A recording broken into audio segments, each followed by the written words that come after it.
Plata y permitir y organizar un acto donde el eje central o el orador central fuera el presidente de Venezuela, ni más ni menos, Hugo Chávez, para decir: acá enterramos el ALCA al carajo. Era el proyecto continental más importante que tenía Estados Unidos para la región y sin lugar a dudas la figura de Néstor Kirchner fue fundamental para que ese proyecto fracasara. Quiero mandarle también un saludo muy afectuoso y especial a toda la gente que en la Plaza de Mayo en estos días se nos acercó para decir que ven nuestro programa y que nos decía a nosotros que tengamos fuerza y coraje en estos momentos para seguir tratando de hacer lo que hacemos siempre, analizar, pensar junto a ustedes por qué y cómo el mundo gira al revés. Así es, Pedro, comparto obviamente este agradecimiento, este saludo que acabas de hacer y cuántas cosas llevó a revisar este hecho lamentable, este hecho que nos sorprendió a todos de la muerte de Néstor Kirchner. Revisar políticas, revisar relaciones entre nosotros mismos, revisar posicionamientos que algunos pueden haber tenido en su momento, revisar, como vos decías, hechos que han sido trascendentales y que quizá no fueron valorados en su momento. Pensemos, por ejemplo, lo que significó, por ejemplo, la política de desendeudamiento en relación a lo que es la relación de Argentina con el resto del mundo, sobre todo con los países más poderosos.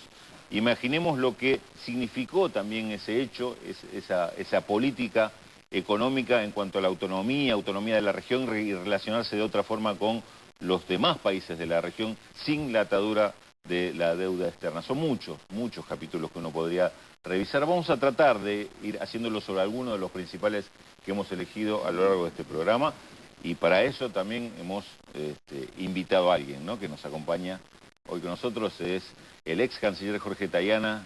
Jorge, te agradecemos muchísimo tu presencia acá en un programa tan especial y en el que seguramente nos vas a ayudar a pensar, a repasar y a valorar muchas de las cosas que se han hecho en toda esta etapa del 2003 para acá, ¿no? Y tenemos un informe especial que preparamos, gracias Tayana por estar con nosotros, justamente sobre la política exterior de Néstor Kirchner, de la cual usted fue parte integrante desde su primer momento, así que le pido que nos comparta con nosotros este informe.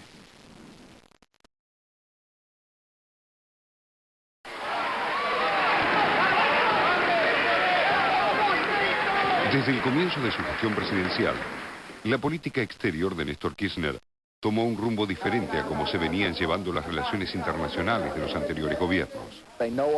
Si bien Estados Unidos y Latinoamérica continuaron siendo los ejes del engranaje, los alineamientos o desalineamientos impulsados por Kirchner rompieron con esa política, agregando un nuevo elemento olvidado por décadas en la Argentina: la integración regional de Latinoamérica.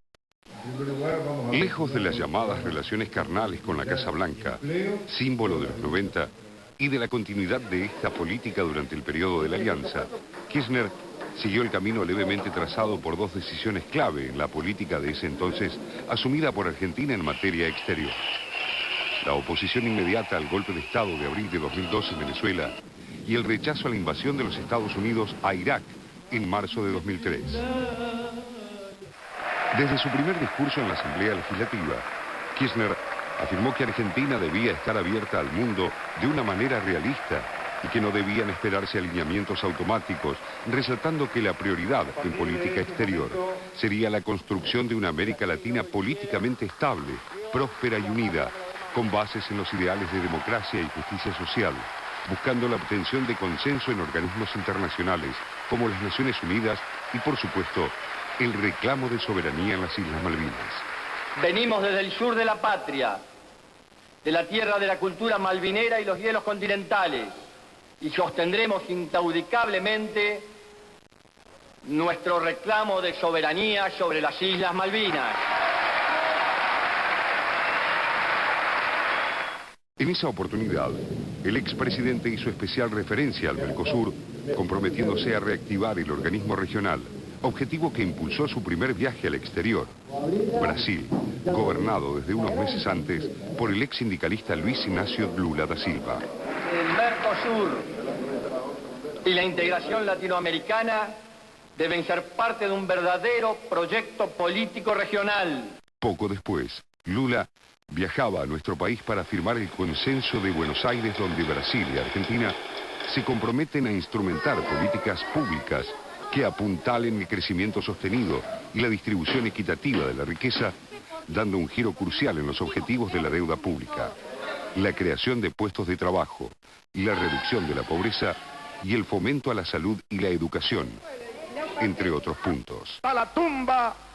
Los cambios de alineamientos impulsados por Kirchner a través de sus cancilleres, Rafael Bielsa en primer lugar y luego Jorge Tayana, quedaron claros en la cuarta cumbre de las Américas celebrada en noviembre de 2005 en Mar del Plata, cuando, como país organizador y junto a los gobiernos del Mercosur y Hugo Chávez, Argentina cumplió un papel fundamental en el rechazo al ALCA, el Tratado de Libre Comercio impulsado por la Casa Blanca.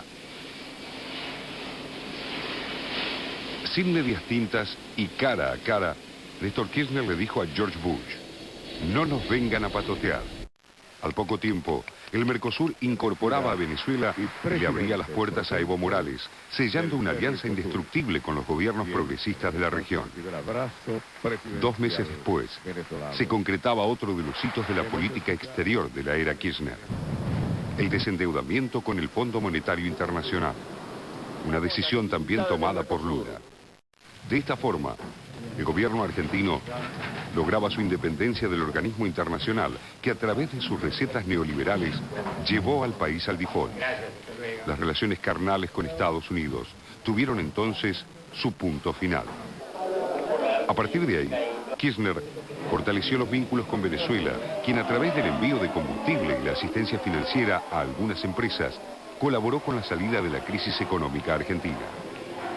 A pesar de algunos choques en materia comercial, la relación con Brasil, ya convertido en una potencia mundial, se fue afianzando. El gobierno de Kirchner incluso tomó como propio el proyecto de la Comunidad Sudamericana de Naciones. Nacida en 2004, estuvo relegada hasta mayo de 2008, cuando renació como UNASUR, la Unión de Naciones Suramericanas, para sostener al gobierno de Evo Morales amenazado por la oposición. Uno de los puntos conflictivos de la política exterior kirchnerista fue la relación con Uruguay durante el gobierno de Tabaré Vázquez, distanciados por la instalación de la planta de celulosa en Fray Bentos. Ya con Cristina Fernández en el poder, Néstor Kirchner puso sus mayores esfuerzos en el continente. Designado secretario general de la UNASUR en mayo pasado, el santacruceño logró la reanudación de las relaciones bilaterales entre Colombia y Venezuela, enfrentados por un largo conflicto. Está en peligro la democracia, está en peligro la democracia. El 30 de septiembre, ante el intento de golpe de Estado contra Rafael Correa en Ecuador, una rápida convocatoria de Kirchner a los mandatarios de la UNASUR en Buenos Aires permitió dar una fuerte señal de los gobiernos de la región contra el quiebre del orden institucional. La muerte del expresidente conmocionó al pueblo argentino y a todo el continente. El comunicado de UNASUR expresa claramente el sentimiento de Latinoamérica ante su desaparición. Néstor Kirchner fue un convencido de la unidad de los pueblos latinoamericanos y su muerte significa una gran pérdida, la pérdida de un líder clave en la construcción de una región sin exclusión.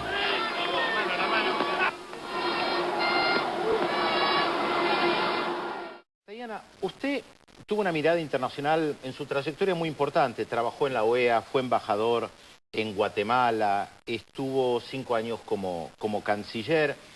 ¿Cómo nos puede explicar la trayectoria de Néstor Kirchner, que llega a la presidencia sin tener justamente una trayectoria de política internacional, tal vez sin tantos conocimientos de la política internacional, y se va como secretario general de UNASUR, rodeado de Evo Morales, de Rafael Correa, de Hugo Chávez, de Lula, y los pañuelos de las madres de Plaza de Mayo sobre el féretro? ¿Cómo se explica esta evolución de Néstor Kirchner?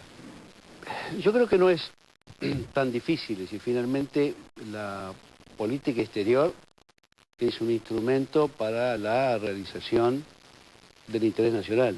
Y Néstor, si algo tenía claro, era el interés nacional. Así que la proyección de ese interés nacional en la escena internacional era obviamente parte de la tarea necesaria para poner el país de pie, que era lo que se planteaba Néstor. 2 o 3 de las cosas que están desde el principio en su política exterior son permanentes. Uno, la defensa del multilateralismo, del derecho internacional, la oposición al unilateralismo. Es decir, basado en lo obvio, en que solo los poderosos prefieren que no haya leyes, nosotros queremos que haya normas. Ese es el primer punto. Dentro de eso, un segundo punto claro que tiene que ver con toda la crisis económica y financiera de la Argentina. Necesitamos un mundo donde las reglas sean justas y esto tiene que estar acompañado de una reforma profunda del sistema financiero internacional, tanto de los organismos multilaterales como del sistema financiero privado, del cual Argentina fue víctima. Argentina en eso, y yo creo que esa es una cosa que va a ser recordado de Néstor, Argentina a través de Néstor plantea el rol perverso de los organismos multilaterales y de la especulación financiera sobre el sistema productivo, lo plantea en 2003 a poco llegar. Lo primero que hace, una de las primeras actividades de Néstor es salir a la reunión de líderes progresistas en Londres, y ahí plantea dos cosas, las tres cosas. Plantea el tema del multilateralismo en el derecho internacional, plantea la denuncia de los organismos multilaterales, en particular del fondo, la necesidad de reforma del fondo y terminar con los condicionamientos, plantea el tema de terminar con la especulación financiera y obviamente plantea el tema Malvinas, que reaparece, como también plantea la temática de derechos humanos también a nivel internacional. Entonces a mí me parece, a eso que lo plantea en su primer viaje al exterior, a Londres, después está en Bruselas y está en la Unión Europea, está en París y está en Madrid, donde tiene esa famosa reunión con empresarios, donde plantea la base de su política, ¿no? Fue la primera reunión de él afuera, realmente estaba nervioso y él sabía que era decisiva. Y él me dice, cuando estaba por empezar, dice, acá tengo que ser muy duro, si no, nos matan. Es decir, él era consciente de la debilidad argentina, de la fragilidad de lo que teníamos, y lo que sabía es que si él cedía a las presiones que estaban haciendo las empresas, estábamos perdidos. Dice, voy a ser durísimo. Y ahí es la famosa frase que el presidente de la ciudad dice, usted no se ha puesto a parir, y dice eso. Pero en realidad dice la frase fundamental, los muertos no pagan. O sea, la estrategia argentina es, Argentina va a pagar las deudas, todas las que sean legítimas y correspondan, pero lo va a hacer subordinado a una estrategia de crecimiento y desarrollo interno que permita el bienestar de los argentinos. Y en esa medida, en la medida que se desarrolle la Argentina, tendrá recursos y posibilidades de enfrentar esas deudas. Si no, no lo va a hacer. Y eso fue lo que hizo. Ahora, uno se pregunta, ¿cómo elegía esas oportunidades y esos momentos? Porque yo lo que me acuerdo de esa época es que tradicionalmente, con todos esos movimientos que se hicieron, separarse frente a las empresas extranjeras que tenían capitales en el país, lo que fue el tema de decidir el pago al Fondo Monetario. Hubo varios episodios en los cuales la crítica que se le hacía es que eran inoportunos, que eso lo iba a aislar a Argentina. Y la realidad es que recién después se demostró que eso no lo aislaba a Argentina o que la medida era correcta. Pero en el momento es como que generaban ciertas dudas si no íbamos a contramano de la historia. Sí. Digo, por ejemplo, el caso del Fondo Monetario. Parecía que esto, Argentina se cortaba sola. Después aparece Brasil con una actitud similar con respecto al Fondo Monetario, de pagarle y romper con esos lazos. Digo, ¿cómo era la discusión, el debate de cuál era el momento de hacer eso o si era oportuno tanta audacia, digamos, en ese tipo de propuestas? Bueno, me parece que parte de la audacia, primero Néstor era un hombre audaz, pero además parte de la audacia está determinada por la gravísima situación de la Argentina. O sea, el problema del aislamiento argentino no es un problema del accionar del gobierno, es un problema de la catástrofe que teníamos a partir de 2001. Yo siempre me acuerdo que en diciembre del 2001 hay una reunión de Mercosur en Montevideo, y me acuerdo de la imagen de los noticieros mostrando la banca argentina vacía, no una persona que no pudiera definir, vacía. O sea, era una imagen catastrófica. Y además un país que estaba en default y no pagaba nada. O sea, veníamos de una situación tremenda. Los primeros dos años es demostrar que vamos a sobrevivir y que estamos teniendo una estrategia de salir del desastre. La culminación de eso se da en el 2005, primero con la renegociación de la deuda, que logra una quita